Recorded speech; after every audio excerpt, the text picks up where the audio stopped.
2009. Franco Jara here coming in. Alan Velasco. The give back to him. Back heel. Far five. Crash. And Ariel almost had another one. It's a goal kick. Well, I haven't changed the opening credits yet, partly because I want to go back in time when FC Dallas was winning games. But hey, we're here to talk about where we are, and there were some highlights from this past week. So welcome to the show, everybody. Big D After Dark. I'm your host, Nathan Hill. You can follow me on Twitter at Nathan J Hill. We're missing most of the crew tonight, but our buddy Tommy LaBeouf is here with us. You can follow him at Tom_FC Dallas as we enjoy some refreshing beverages and talk about FC Dallas, North Texas, and whatever else, rumors and other good things. Tough week for FC Dallas fans. 2 games at home, and in my article today on BigDSoccer.com, I talked about how, usually home cooking is what helps an ailing team, but in this case, FC Dallas has struggled for 2 straight games at home, and before that, of course, winless in 8 total games. Not a great run of form for the team, and most most frustrating on Saturday night to welcome Austin FC, in-state rival, and to lose on that late equalizer, lose their hands on Copa Tejas. Disappointment all around, especially when FC Dallas was the better team on the field, but couldn't put it away. So we have a lot to get to talk about there. So let's just start with this past week, looking at just your reaction, Tommy, to a loss against NYCFC and then the late equalizer and a draw at home against Austin FC. Yeah, the New York game, we went down early, and it's just another one of those things this year. I of all the years that I've followed FC Dallas, the goals that we've given up this year have just been dumb, stupid mistakes. It hasn't been like in the past where someone just made a good play or there's a transition good goal. It's just most of the goals that we're giving up is like we run and step on someone's foot in the box. We don't, we're defending a lead. We have all the men in the box, and then we got one player get beat. We have the keeper save the ball back into the middle, or we clear the ball back into the middle. We're not doing the smart things of clearing the ball to the side, clearing it out to the end. It's always some culprit that, and talking about the Austin game, had we not had this big loss, not loss, but just this slump that we're in of giving up goals and not having the 3 points and getting 1 point where it's just very draggy. The game against Austin, I thought they played very well. Actually, I thought Nanu had one of his better games until he had that one goof.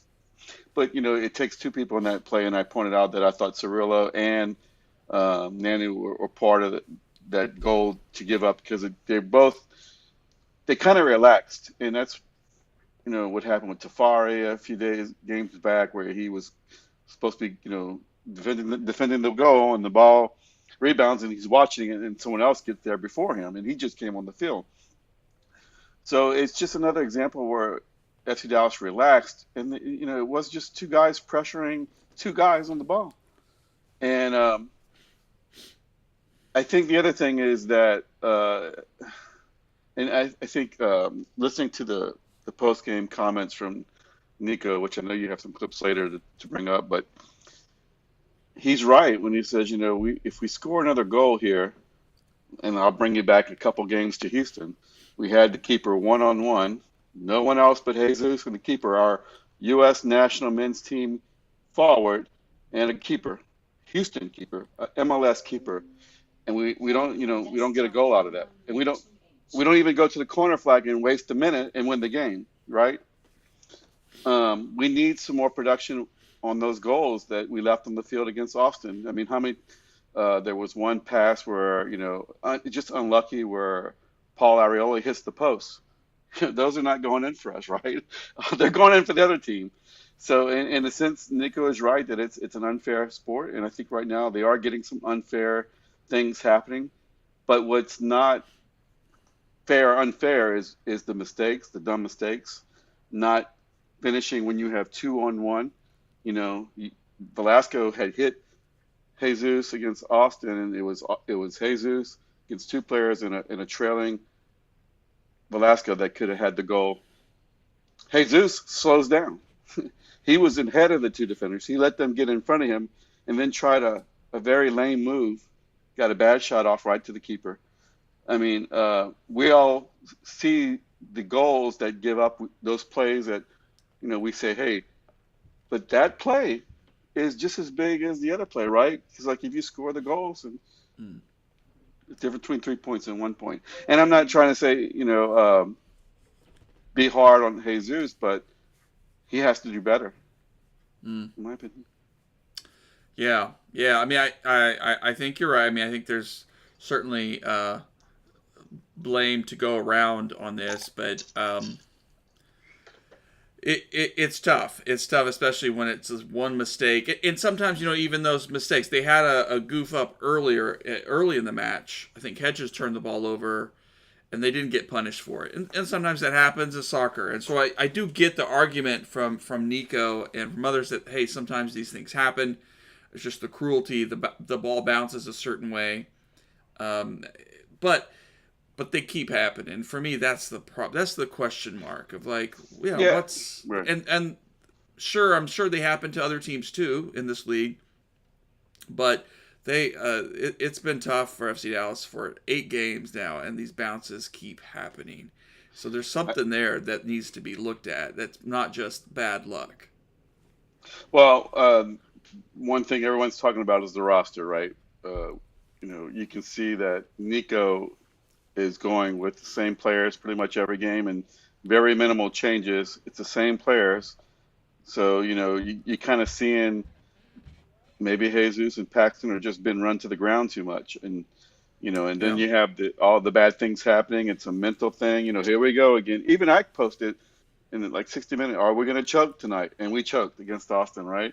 I was at the game when I typed that, and I was like surprised it happened because Austin didn't have a very good game. They didn't. So let me just say this for all the FC Dallas fans. Austin's in first place right now. They don't look anything like a first place team. If they're there, they sign someone great, and they get to the playoffs and win it all. I'd be surprised. They didn't look anything like a first round team, whatever. And FC Dallas had a really good game that I thought they really took it to them. I mean, you can look at the stats. I think FC Dallas was the better team. And like I said, if we wasn't in that slump, this game I would have went home feeling happy because, I thought I saw some good things. Alan Velasquez did some good things in the middle of the field. He had some really good cuts, and you can see the boy's got talent. He's just a kid. I kind of think that they're playing him similar to they did Paxton coming off the injury. Kept Paxton outside when he was recovering, did not get hurt, and I want to. Just a speculation on my part is that I think they're keeping Velasco outside because he's a young kid, small kid, and he's not really big enough to, but he is getting in the middle. When he gets in the middle, he looks like a 10 or a Mauro Diaz kind of direction to play, and he had some big passes against Austin. Should have had more goals. Yeah. Yeah, definitely. Well, let's jump over and hear the clip from head coach Nico Estevez after the game. Obviously, you'll just get in his body language how disappointed he is, but also I think it's a long clip, so we'll listen to his response. And of course, we welcome everyone's questions and comments if you have a reaction to this past week of FC Dallas action. Let's listen to Coach Nico after the Austin match. Well, one thing is what the perception that I have, and then you see also the stats, and it is very similar, right? I think in the first half we have played Austin. We created a number of chances. We create like a 2.43 expected goals, and they create 0.73. And it's amazing that we didn't score like 2 or 3 goals today. But I think the overall game, we did exactly what we planned in the first half, and we delivered. Like, it was very interesting because we had one day to prepare the game, and the guys just absorbed that yesterday in a 45-minute session. okay, because they played on Wednesday. We couldn't train more, and the way they deliver, and you could see at the beginning they were a little bit nervous, some mistouches, some things that, but as soon the game went through and the things that we were taught that we could do, were working. I think that we got confidence, and we delivered a really good performance in the first half. I think in the second half, both teams was very average performance. They had a little bit more the possession, but didn't create a clear chances. And I think a counterattack we could hurt them as we had the play with Jesus and Alan before they score. And again, we have the 2-0, like we had the 3-1 against Houston, or we had the 3-1 or the 3-0 against Austin, and we didn't score, and we got a score. And I think we're living the cruel side of the sport right now. Any little mistake, anything, because they made mistakes in the first half, and or if we provoke, they're making mistakes, and we couldn't, or we didn't punish, or they're living the other side, right? The lack side of not getting punished, and we're living that side, and it is hard. But I believe that at the end of the season, everything get balanced, and then we'll recover the good side of the sport, and we'll leave this cruel side to one side, and will help us to be better. I think we saw some things today we haven't seen in other games. We grinded there, we fought, we blocked some shots in the box that we didn't, and I think this is part of the process. And trust me, that is hard for all of us, because delivering the performance that we are delivering and not getting the win, it is not fair, right? And I think these players deserve better. I would agree. I mean, I agree, Coach Nico. There's a lot to like about the performance, about the fight. I mean, in my article today, like one thing I said is like, you can't fault this team for their heart, for their energy, for what they're leaving out on the field. You just can't fault them for that, because Paxton flying around, folk, they're working hard out there, and there's some really exciting things happening, and some good movement and some good teamwork and things like that happening. So yeah, we can give credit. We give credit that they should have scored it, and at the same time, we can also acknowledge too that there were still, Austin still had some opportunities too to put another goal away, or throughout the match. They had chances, and sometimes teams don't take chances. So I get it. It can be a cruel sport. It cannot be fair sometimes. FC Dallas, we know that, and we've been a beneficient against other teams. But when it keeps happening, for me, it comes down to that it's either tactics, it's how the coach is lining the guys up, or it's just talent. It's just talent and the ability of players and the experience of players. It's a young team, so I get it. They're going to make some mistakes. Jesus is learning still. He's growing into this role. But even the idea we're holding on to a lead. Austin was pushing, was making, had more possession, I think, in the second half. At least it felt like it. We're certainly putting a lot of pressure on FC Dallas. Dallas was doing good. But in that moment, you got to be careful. You're instructing your players to build out of the back. But what happens to teams that build out of the back? They turn the ball over. They give it up. And so, you may need to be creative and think outside the box and say, hey, when we're preserving the lead, we're going to boot the ball up the field some. We're going to pick our moments. If they're pressing, we're going to pick our moments for when we try to build out of the back. So that Edwin, don't pass it backwards. Edwin, kick the ball out. This is how we're going to play it smart, and how we're going to let ourselves kind of get set up and get ready for the defensive actions and things. But even then, I think while some of that could tweak it, I think we're also seeing the limits of this roster. That Frank O'Hara came on, and it's tough to watch him play. I mean, I think he can be useful in spurts, and he'd probably be useful in a different setup and maybe a different team. But watching him run and try to close down, it's just not. He's not great fun to watch. I think Nanu, great resume, and he probably did play one of his better games. He did. Yeah, that we've seen him play. But I'm still, after that, if this was career mode on FIFA or whatever or Football Manager, I'd say, oh, your loan is done. I'd be like, we're just gonna do something else because that was a huge mistake. We just can't, Well, maybe Nico, that's cruel, but yeah, go ahead. Nico in his conference is never going to say, I need a better bench. But if you ask anyone who's a soccer expert, all the other podcasts that I listen to and all the news, needing a better roster, right? I mean, like even that, I don't even think that I think we have a couple roster spots open, and then you have someone like Sean, who played last year, is not even playing, so he's hogging up a spot. The professional that Nico is not going to make excuses. But I'll tell you one thing, comparing Nico to Lucci, and I'm not knocking Lucci, I'm just more giving props to Nico, is that he handles himself very well. He makes great points, if you score the goals. He's absolutely right. But he is kind of skirt-tailing the roster thing. I think anyone you ask will say, yeah, you need to have a better roster. Because 2 games in a row, you bring in your subs, and they score on your fresh subs. Right. Right? That's a problem. That's why, like, for me, there's some talent lacking.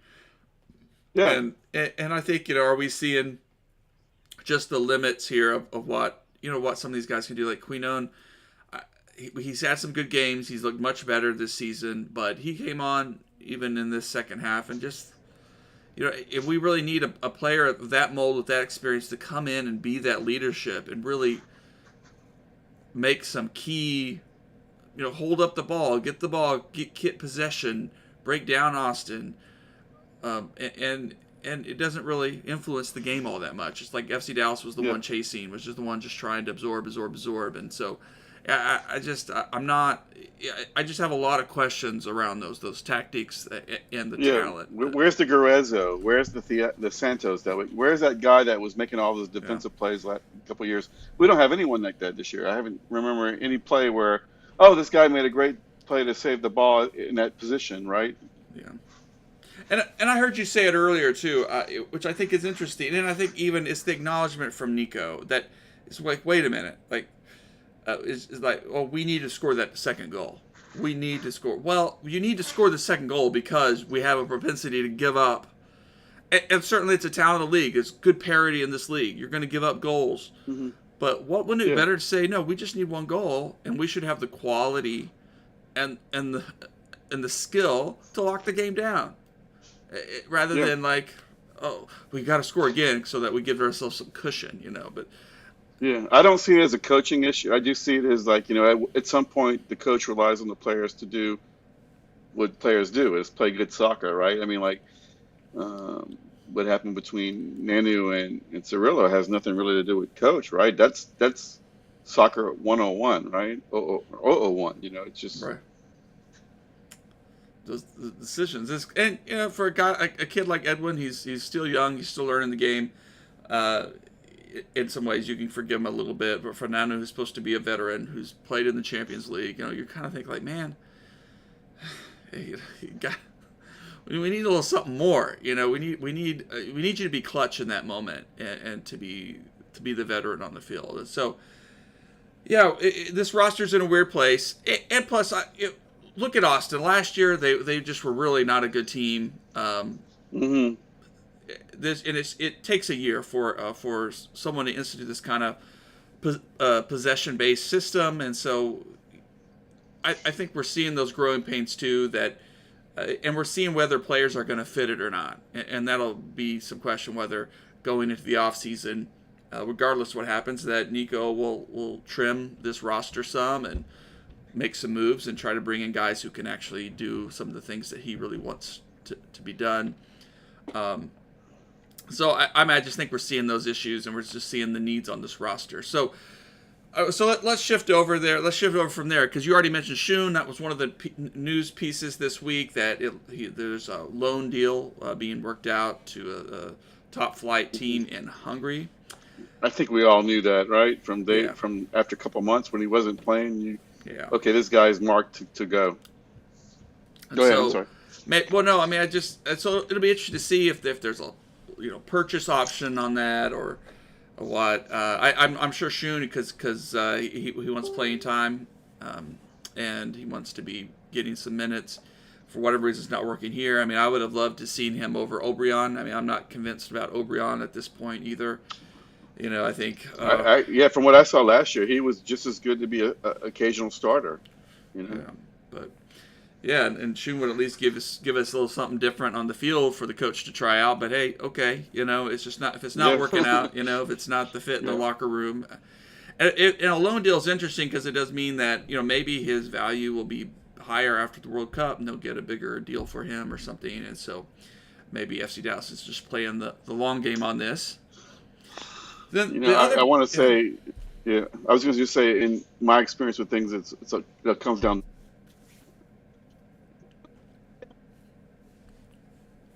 Like even the jerseys, right? We're changing,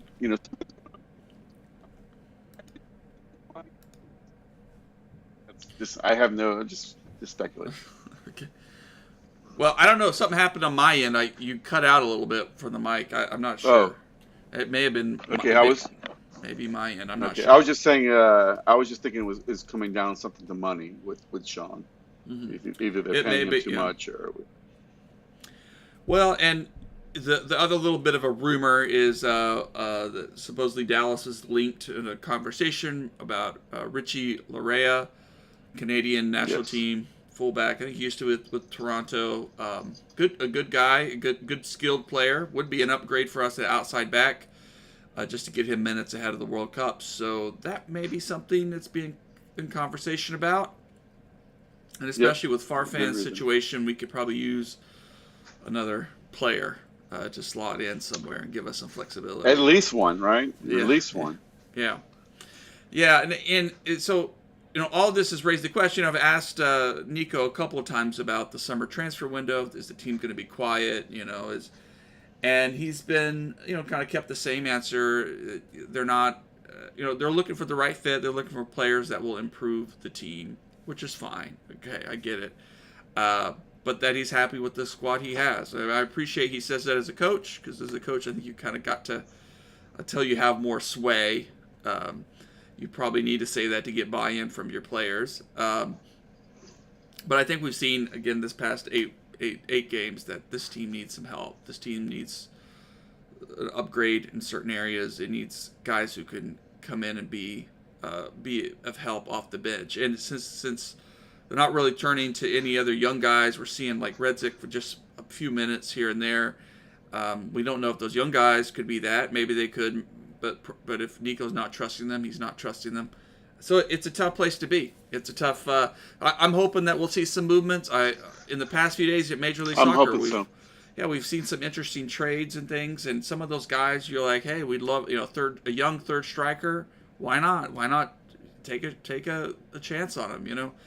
Some trades and some guy. Got Julian Gressel. Could he have been an interesting option for FC Dallas?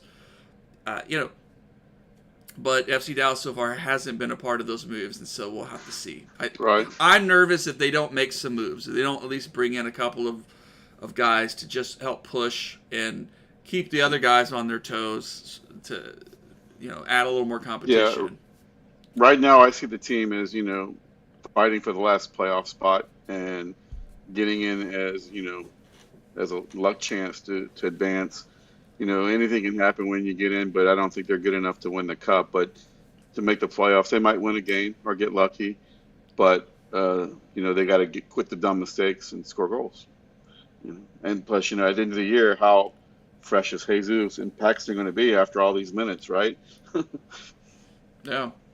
Yeah, and that was the nice thing about the goal against Austin. You kind of say, hey, hopefully this is a preview of the World Cup, of Jesus and Paul linking up a bit.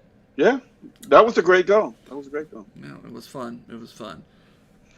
Well, I want to add something, if we could, real quick.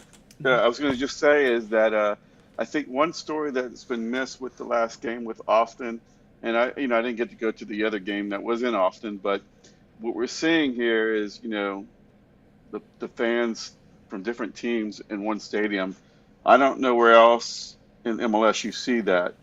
And it's going to only get bigger and bigger. I mean, I could see the green growing, and if Dan Hunt can get somebody special on this team, not saying that we don't have any special, but we really don't have a superstar. But if we get the excitement going on with more victories, this could be like Texas, Oklahoma, where you have half the stadium, Austin, or not half, but you could have an environment that's pretty special. And I think that the journalists have missed that, because you saw your buddy you were texting with about Austin partying outside the stadium to celebrate the little trophy that they beat Houston a little bit more than we did, basically. But there's an excitement of two cities now coming together as a rivalry that you never had before in any other way. And I just think that's big for MLS. It's big for FC Dallas. It's big for Austin, and it's big for our soccer fans, right? So I was happy to see that in person. Yeah, well, good. Well, good. It definitely looked like the atmosphere was nice. It was a hot day, I know, out there in Frisco, but good atmosphere at the game. And the rivalry is growing. Yeah. And yeah, it's fun. The Copa Tejas hopefully will just keep growing in many more right. years to come. It doesn't mean anything right now because the teams are just, we'll see how it advances. Well, good. Well, this week the team gets a little bit of rest, a little slowdown to the hectic schedule, a chance to rest some weary legs. So I'm hoping it's a big turnaround this weekend. I think they go up to Salt Lake, which will be a tough match. Real Salt Lake is a good team, and they'll have to be skilled and excellent and cohesive to get a result. Meanwhile, if we go to an MLS Next Pro, got to chat with Coach Ka again this week. They played Dynamo Dynamo 2, and if you're a neutral, you haven't watched any MLS Next Pro, it's a great match to watch. It ended up a tie, 3-3. Disappointing result because North Texas just made some mistakes too. So I think that's an interesting thing to think about with the senior team. Went down, but clawed their way back and made a game of it. Nearly got the go-ahead goal. It was just a fun match to watch North Texas just fight and work so hard for their coach. The takeaway too is that their defense is just led by first round draft pick Colin Bartlett. North Texas's defense needs work. It needs some stability. They could use some talent there as well. But still, there were just some great plays. Even Carrera, I'm really high on him. I think he is going to be a goalkeeper of the future for FC Dallas and has made some incredible saves. But also some of the attacking talent out there were just so much fun to watch. And Colin Smith has just come on really strong. So after the game, I asked Coach Ka about Colin Smith, who is signed to FC Dallas to the senior homegrown spot, but is developing and spending more time with North Texas, getting some minutes. And what's been interesting is that Coach Ka has been playing him as a winger, kind of higher up the pitch. Okay. And I asked Coach Ka about that, and I didn't include that clip, but he just said he wants Colin to know all of those positions. He wants that flexibility. He wants Colin to be a better defender by knowing how an attacker will come after him. And so it's been a good learning experience for him. But here is Jack, our buddy Jack, got to ask Coach Ka about Colin's growth. And here's what Coach Ka said. He has been eminent. He's been, if you look at the players that have grown tactically, technically, it's him. He is since we met each other in January. He's been he's been a student of the game. He's learning. He want to understand the game, and he understood that he was a little bit reactive. So in the halftime, when I was talking to him, he said, "I know." And then for me, that shows the growth of a player, understanding that he can do better. And then we get into the second half, and then he got caught. It's a goal. And then he regrouped himself with an assist and still all the opportunities for us to finish the game. For me, that shows the growth, what players do. And that's why I love him so much, because every single day he's looking how he can improve and get better. So I even look at him like my son. I tell my wife, if someone that I would adopt, I would have loved to have Colin as a son if I'm looking at a son. But his growth as a player since we met in January has been huge. Sometimes even myself, he boggles too much to want to watch video, but that just shows how much he want to learn. So his improvement has been immense and fantastic. And when he's like this, there's nobody who can stop him here and on the next level. I'm 100% sure about it. So that's a good plug there for Colin and his future. I'm really excited too. So he has been playing very well this season, and it just keeps getting better and better and influencing the attack. So he is one of the big bright spots there, and I'm hopefully that will translate next year. He'll start to translate to the senior team, and he'll start working his way in and be that next big prospect that the next big FC Dallas right back. But the one challenge with MLS Next Pro is just that camera work. If the game is the game of the week like this one was against Houston in North Texas, it was good. Yeah, it was good. So there was a little better quality, but some of them it can be tough. You have to be a real soccer nerd to get into. Yeah, my daughter used to play high school, and they had that thing going on. I could not hardly even watch her game because wouldn't follow the ball. It just was a mess. Well, good. Well, just two of us, so we worked through some of our topics.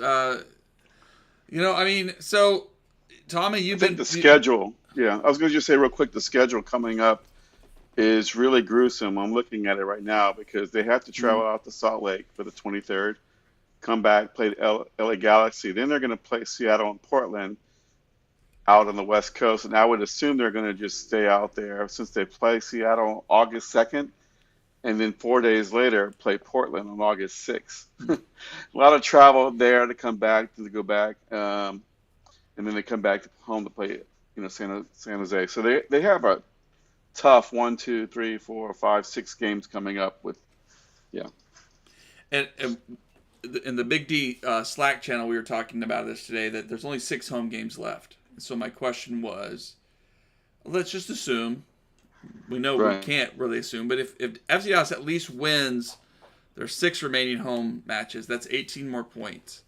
Is that enough to get in the playoffs? Yeah, good question. Let me look at the standings. This would be about 40 points or so. It's and you can't assume that. And of course, the team has played a lot better away this year, which is why we are in a little bit better position than we would be. So if we can turn some of those results into draws or even sneak out a win, we can really improve that. But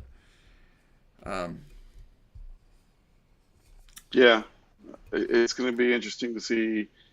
If you remember way back when, New England was kind of a poor team all year, and then they signed the U.S. men's national team guy, which I can't remember his name. He had scored a nice goal in the World Cup, and he changed their season around. I think they went to the final, if I'm not mistaken, that year. And so anything can happen if they sign someone, So we'll see. Other teams out there are being aggressive or trading this and that. So I think there's deals to be had for FC Dallas to at least bring in another player to be an option off the bench, to push, or just to give Nico another possibility. But until then, I just keep hoping one of these players or a young player will just sort of emerge in this moment and kind of step up and play a big role. But I don't know who that's going to be at this point. Any news on Farfan? It looked pretty serious, like he would be out for a while. Yeah, Nico said he would be out this past weekend. Now, I don't know about this coming weekend. It's concussion protocol, so I think they have to wait at least 7 days for symptoms. So it'll be interesting to see, and hopefully we'll hear good news that he's back in practice this week. Right. Yeah. Because that would be a big challenge to miss him again. Yeah, a lot of uncertainties about this team in that sense, and also this issue with Jose Martinez about I think it was in the Houston match that, if not before, he had to come off at halftime because he was having heat issues. Some kind of heat illness or something like that. Yeah, And and so I've never heard of that, but I've heard of people getting tired. yeah, and So it happens. It can really happen in that weather, and if you're not used to it and you're not drinking enough water, Right. some people are just susceptible to it. But that raises a lot of questions for me about his future at the FC Dallas, and just is this something he's just also has a lot of minutes on his body and needs this long week to rest up, and he'll be fine. But I'm hoping that's not an issue that hurts us anyway on the stretch. If not, we should move back to Tafari as sooner rather than later. Yeah, Tafari has got more physical talent. They're leaps and bounds better than Martinez, but it's the soccer IQ that everyone talks about that Tafari just is very raw and needs games to get better. Yeah. And maybe Nico's plan is let's give him a half, and let Martinez play a half, and Yeah. you just have to wait and see.